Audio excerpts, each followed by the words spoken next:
Transfer ದಂಧೆಗೆ PSI ಬಲಿಯಾದ್ರ ಅನ್ನುವಂತ ಆರೋಪ ಕೇಳಿ ಬಂದಿದೆ. ಇದೇ ಪ್ರಕರಣಕ್ಕೆ ಸಂಬಂಧಪಟ್ಟಂಗೆ ಶರಣಗೌಡ ಕಂದಕೂರು ಸ್ಫೋಟಕ ಹೇಳಿಕೆಯನ್ನು ಕೊಟ್ಟಿದ್ದಾರೆ.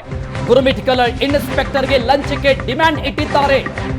ಇದು ಗುರುಮಿಠಕಲ್ ಶಾಸಕ ಜೆಡಿಎಸ್ ಶಾಸಕ ಶರಣಗೌಡ ಕಂದಕೂರು ಅವರ ಸ್ಫೋಟಕ ಹೇಳಿಕೆ. ವರ್ಗಾವಣೆಗೆ ಮಾಜಿ ಸಚಿವರು ಜಿಲ್ಲಾ ಕಾಂಗ್ರೆಸ್ ಅಧ್ಯಕ್ಷರಿಂದ ಲಂಚಕ್ಕೆ ಬೇಡಿಕೆ ಇದೆ. ಸ್ಫೋಟಕ ಹೇಳಿಕೆ ಇದು ಶರಣಗೌಡ ಕಂದಕೂರು ಅವರ ಹೇಳಿಕೆ.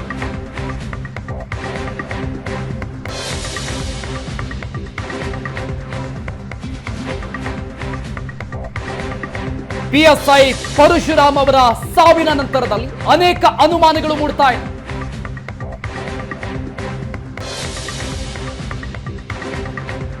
ಎಲ್ಲ ಯಾದಗಿರಿ ಜಿಲ್ಲೆದಾಗ ಯಾವ್ಯಾವ ಬಂದಿದೆ ಎಲ್ಲಾನು ಎಂತಂದ್ರೆ ಡಬಲ್ ರೇಟು ಟ್ರಿಬಲ್ ರೇಟು.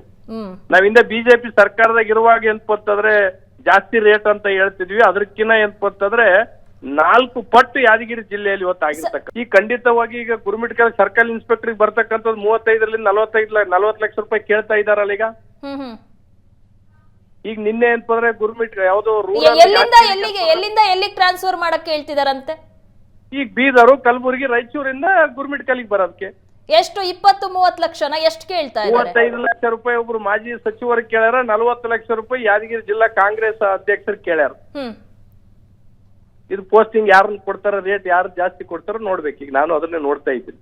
ಇಂಥ ಘಟನೆಗಳ ಜಿಲ್ಲೆಯಲ್ಲಿ ಅನ್ಕೋತಾರೆ ಆಗ್ತಾ ಇದೆ. ಈಗ ನಿನ್ನೆ ತಾನೇ ಒಬ್ಬ ಯಾದಗಿರಿ ರೂರಲ್ಗೆ ಸಬ್ ಇನ್ಸ್ಪೆಕ್ಟರ್ ಬಂದಿದ್ದಾನೆ, 20 ಲಕ್ಷ ಕೊಟ್ಟು ಬಂದಿದ್ದಾನೆ. ಈ ಗುರುಮಿಠಕಲ್ಗೆ ಎಂತ ಒಬ್ಬ ಸರ್ಕಲ್ ಇನ್ಸ್ಪೆಕ್ಟರ್ ಖಾಲಿ ಆಗಿದೆ. ಮೊನ್ನೆ ಸದನದಾಗ ಎಂತಂದ್ರೆ ಟ್ರಾನ್ಸ್ಫರ್ ಮಾಡಿಸಿದ್ದೀನಿ. ಈಗ ಟ್ರಾನ್ಸ್ಫರ್ ಆಗೋದಕ್ಕೆ ಎಂತ ಅಲ್ಲಿ ಇರ್ತಕ್ಕಂಥ ಸ್ಥಳೀಯ ಮುಖಂಡರು 35 ಲಕ್ಷ ಒಬ್ಬತ್ ಕೇಳ್ತಾನ, 40 ಲಕ್ಷ ಒಬ್ಬತ್ ಕೇಳ್ತಾನ. ಹಿಂಗ ಅಧಿಕಾರಿಗಳು ದುಡ್ಡು ಕೊಟ್ಟು ಬಂದ್ರೆ ಯಾರ ಬಲ್ಲಿ ತೆಗಿಬೇಕು ದುಡ್ಡು? ಅವರು ನಿಯಮ ಮುರಿದಿದಾರಲ್ಲ ಮೇಡಮ್. 1 ವರ್ಷದ ಅಧಿಕಾರಿನ 7 ತಿಂಗಳು ತೆಗೆದಿರ್ತಕ್ಕಂಥದ್ದು. ಇವತ್ತು ಯಾದಗಿರಿ ಜಿಲ್ಲೆಯಲ್ಲಿ ಯಾವುದೇ ಒಂದು ಟ್ರಾನ್ಸ್ಫರ್ ಆಗ್ಬೇಕಾಗಿತ್ತು ಅಂತಂದ್ರೆ ಮೊನ್ನೆ ಪ್ರಿಯಾಂಕರ್ಗೆ ರಾಧಾಕೃಷ್ಣ MP ಅವರು ಮೂಗಿನ ನೇರಕ್ಕೆ ಆಗ್ತಕ್ಕಂಥದ್ದು. ಒಬ್ಬ ದಲಿತ ಪ್ರಾಮಾಣಿಕ ವ್ಯಕ್ತಿನ ಎಂತಂದ್ರೆ ಇವತ್ತು ಕಳ್ಕೊಂಡಿರ್ತಕ್ಕಂಥ ಇವತ್ತು ಸೂಚನೆ ಸಂಗತಿ ಇದು. ಈ ಸಬ್ ಇನ್ಸ್ಪೆಕ್ಟರ್ ಯಾದಗಿರಿಯಾಗ ಒಬ್ಬ ಸಾಮಾನ್ಯ ಜನ ಹೋಗಿ ಪೊಲೀಸ್ ಸ್ಟೇಷನ್ ನಾಗ ನಿಂತರು ಯಾರು ರೆಕಮೆಂಡ್ ಮಾಡದೇ ಇದ್ರು ನ್ಯಾಯ ಕೊಡಿಸಿರ್ತಕ್ಕಂಥ ಕೀರ್ತಿ ಎಪ್ಪಕ್ಕೆ ಸಲ್ತದೆ. ಇವತ್ತಿಂತ ಅಧಿಕಾರಿನ ನಾವು ಒಬ್ಬ ಯುವ ಶಾಸಕನಾಗಿ ಕಳ್ಕೊಂಡಿದ್ದು ನನ್ನ ವೈಯಕ್ತಿಕವಾಗಿ ಸಹ ನಾನು ಎಂತಂದ್ರೆ ಬಹಳ ನೋವಿನಲ್ಲಿದ್ದೀನಿ. ಈ ಕುಟುಂಬಕ್ಕೆ ನ್ಯಾಯ ಕೊಡ್ಬೇಕು. ಸರ್ಕಾರ ಇದ್ರ ಬಗ್ಗೆ ಗಮನ ಹರಿಸ್ಬೇಕು. ಜಿಲ್ಲೆಯಲ್ಲಿ ನಡೀತಕ್ಕಂಥ ಭ್ರಷ್ಟಾಚಾರ. ಈ ವರ್ಗಾವಣೆ ದಂಧೆಗೆ ಬಲಿಯಾದ ಪಿಎಸ್ಐ ಪರಶುರಾಮ್ ಸಾವಿನ ಬೆನ್ನಲ್ಲೇ MLA ಮತ್ತು ಅವರ ಪುತ್ರ ನಾಪತ್ತೆಯಾಗಿದ್ದಾರೆ. ಶಾಸಕ ಚೆನ್ನಾರೆಡ್ಡಿ ಅವರ ಪುತ್ರ ಪಂಪನಗೌಡ ಎಸ್ಕೇಪ್ ಆಗಿದ್ದಾರೆ. ಫೋನ್ ಸಂಪರ್ಕಕ್ಕೂ ಕೂಡ ಸಿಗ್ತಾ ಇಲ್ಲ. ಅಪ್ಪ ಮಗ ಯಾರ ಫೋನ್ ಕರೆಗೂ ಸಿಗ್ತಾ ಇಲ್ಲ, ಮನೆಯಲ್ಲೂ ಇಲ್ಲ. ಎಲ್ಲಿದ್ದಾರೆ? ಹಾಗಾದ್ರೆ ಎಸ್ಕೇಪ್ ಆಗಿದ್ದಾರೆ. ಈ ಒಂದು ಪ್ರಕರಣದ ನಂತರದಲ್ಲಿ ಮೃತ ಪಿಎಸ್ಐ ಪರಶುರಾಮ್ ಯಾದಗಿರಿ ನಗರ ಠಾಣೆಯಲ್ಲಿ ಕರ್ತವ್ಯ ನಿರ್ವಹಿಸ್ತಾ ಇದ್ರು. ಕಳೆದ 7 ತಿಂಗಳಿಂದ ಅಲ್ಲೇ ಇದ್ರು. 7 ತಿಂಗಳಿಗೆ ಸೈಬರ್ ಠಾಣೆಗೆ ಅವರ ವರ್ಗಾವಣೆ ಆಗುತ್ತೆ, ಅದು ಕೂಡ ಅವಧಿ ಪೂರ್ವದಲ್ಲಿ. ನಾನು ಯಾದಗಿರಿ ನಗರ ಠಾಣೆಯಲ್ಲಿ ಮುಂದುವರಿತೀನಿ ಅಂತ ಕೇಳ್ಕೊಂಡ್ರಂತೆ. ಆಗ ಅಲ್ಲಿರ್ಬೇಕು ಅಂದ್ರೆ 30 ಲಕ್ಷ ಲಂಚ ಕೊಡಬೇಕು ಅಂತ ಶಾಸಕ ಚೆನ್ನಾರೆಡ್ಡಿ ಕೇಳಿದ್ರು ಅನ್ನುವಂಥ ಆರೋಪ ಈಗ. ಈ ಹಿನ್ನೆಲೆಯಲ್ಲಿ ಪಿಎಸ್ಐ ಪರಶುರಾಮ್ ಬಹಳಷ್ಟು ನೊಂದ್ಕೊಂಡಿದ್ರು.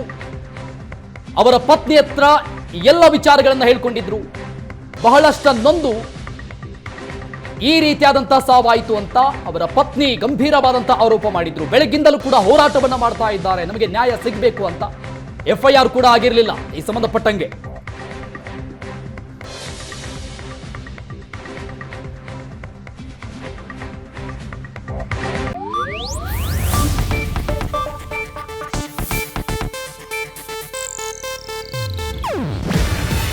ಇದು ಏಷ್ಯಾನೆಟ್ ನ್ಯೂಸ್ ನೆಟ್ವರ್ಕ್ ಪ್ರಸ್ತುತಿ. ನೀವು ನೋಡ್ತಿದ್ದೀರಾ ಏಷ್ಯಾನೆಟ್ ಸುವರ್ಣ ನ್ಯೂಸ್.